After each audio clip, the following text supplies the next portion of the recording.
Hey guys, quick one on communication.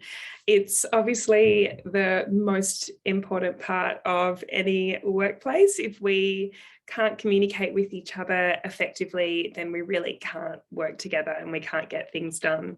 So I wanted to talk a little bit about how to have a difficult conversation if something has upset you, or if a co-worker has done something that's not helpful, or if it's triggered you, or if it's frustrated you.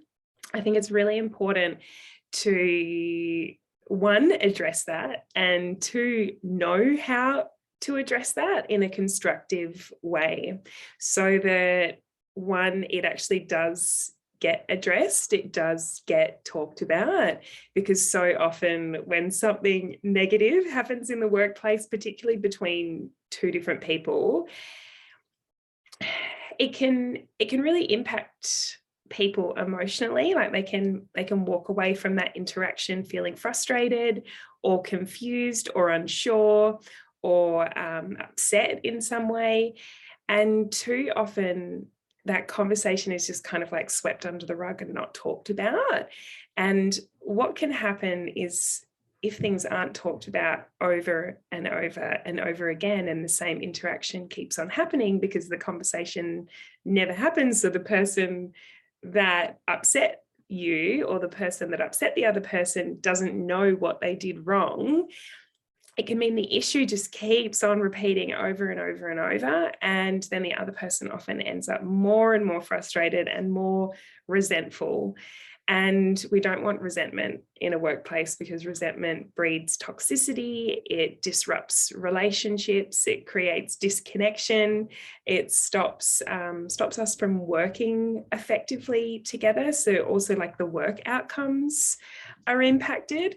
So the most important thing is that we, one, recognize how important it is for us to have these conversations if we are feeling something, if we are feeling like another colleague has wronged us, or if they have behaved in a way that's been really unhelpful or not served an outcome. We need to talk about it. We need to talk about it. It's like the most brave and courageous and awesome thing that you can do, just to book in that meeting and have that conversation. So I just wanted to talk a little bit about how to have that conversation, because often, like, a really big part of it is just not knowing how to broach the conversation in a constructive way, so that you're walking into that conversation feeling confident and really clear on what you want to say. So I'm going to talk to you again about the BIPC tool. BIPC, so that stands for behavior, impact, preference, consequence. And essentially, it's just like an awesome framework for thinking through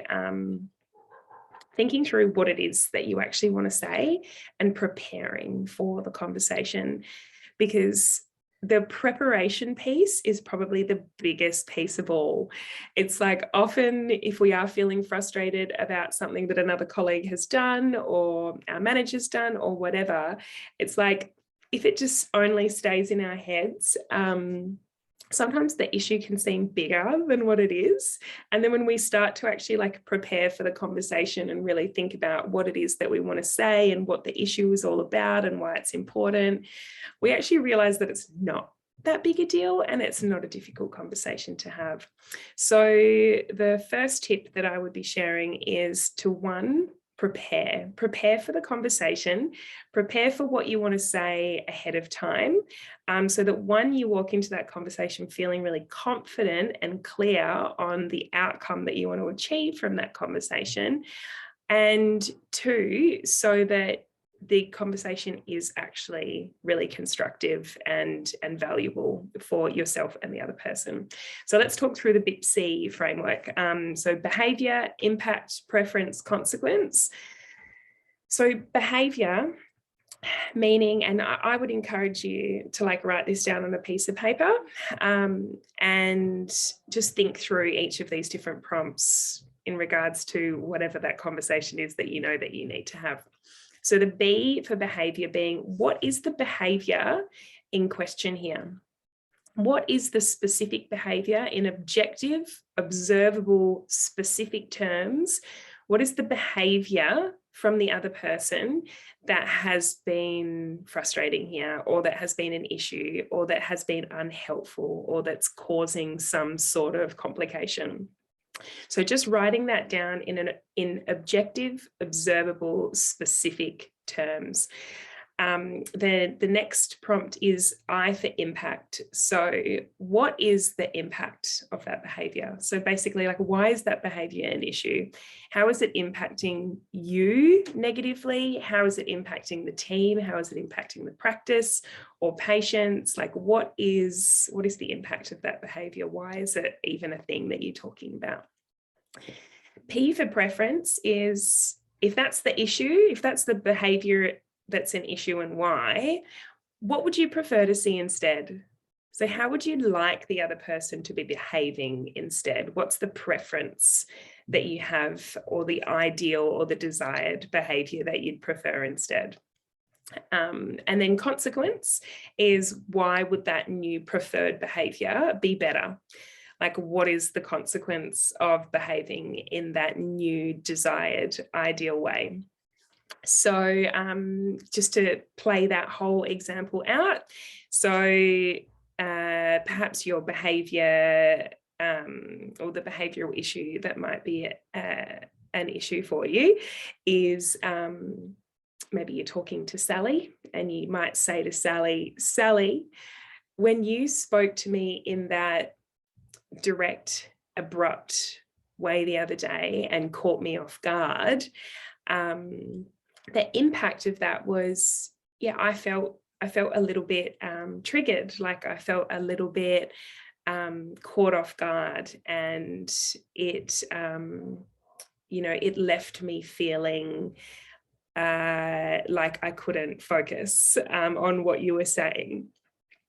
My preference would be that if you wanted to share some important information with me that means a lot to you, or my preference would be, if you've got something important to share with me, or some feedback or direct thoughts or whatever, just to give me a heads up and for us to book some time in so that we can have that conversation, and so I can feel prepared and ready to hear what you have to say, and really clearly, be present for that conversation. That way I can really take in the words that you're saying, and I can be a lot more present and attentive to that conversation, and we can get a better outcome out of it. So that's just an example of how the BIP-C format can play out. As I said before, the biggest part of it is just preparing. So writing down your thoughts ahead of time will set you up for so much success then having that meeting. And then the next part is booking in the time with the person that you want to have a chat with, or going and giving them a little tap on the shoulder and just saying, hey Sally, would love to have a quick 5 minutes with you. Is now an okay time, or do you want to catch up today or tomorrow? I just want to chat about an interaction that we had the other day. Is that all right with you? And of course they're going to say yes. You can jump into the meeting. You can bring your notes with you if you like. You totally don't have to, but sometimes it can be kind of reassuring to know that you've got your notes in front of you, and you can say to the person, hey, I hope you don't mind. I really wanted to make sure that this conversation went well, so I've just written a few notes down here to help me keep on track. And then basically you just walk through your BIP-C notes and say, hey, when we had that conversation the other day, I felt like you talked to me in a bit of like an abrupt, direct way, and it really caught me off guard. I'd prefer that in the future, if you've got some important things that you want to share with me, that we book in a time, just like I'm doing with you right now. That way I can be super present and we can get a really good outcome out of it. I think the important thing to know is you don't have to say the BIP-C in that order. You can start with the preference. You can start by saying, hey Sally, if you've got some important things that you want to share with me, can you please book in a time with me? That would be really, really helpful. That way I can be really present and really hear what you have to say. Because last week when you caught me off guard, it just really triggered me, and I couldn't hear what you had to say. So it'd be really cool if we can just book meetings in the future. Does that make sense? So these conversations don't have to be big, they don't have to be complicated, but just thinking through the BIPC format can be really, really impactful and ensure that you actually get an awesome outcome from the conversation, and hopefully empower you to have more of these conversations, because so often we can be a bit fearful of conflict or fearful of these sort of conversations, and we don't have to be. They are like such an awesome tool for deepening connection with people and strengthening our relationships in the workplace, and knowing that the stronger our relationships are and the more that we have these brave and courageous conversations, the more that we grow as human beings, right? And the more that the other person actually knows what's going on for you. Because if you don't say anything, they can't read your mind and they won't know. And you'll be the one to suffer, because you'll be the one that ends up feeling resentful and frustrated. And then after a while of feeling that way and not having the conversation, relationships can break down. And we don't want to have relationships breaking down in the workplace. We want people to be strong, connected, really learning from our mistakes, or learning from the things that aren't working for others, because that's what allows us to learn and grow and become our best selves. So have the conversation. You've totally got this. You've got the tools. You can't get it wrong. And feel free to come and reach out if you need any tips. Thanks.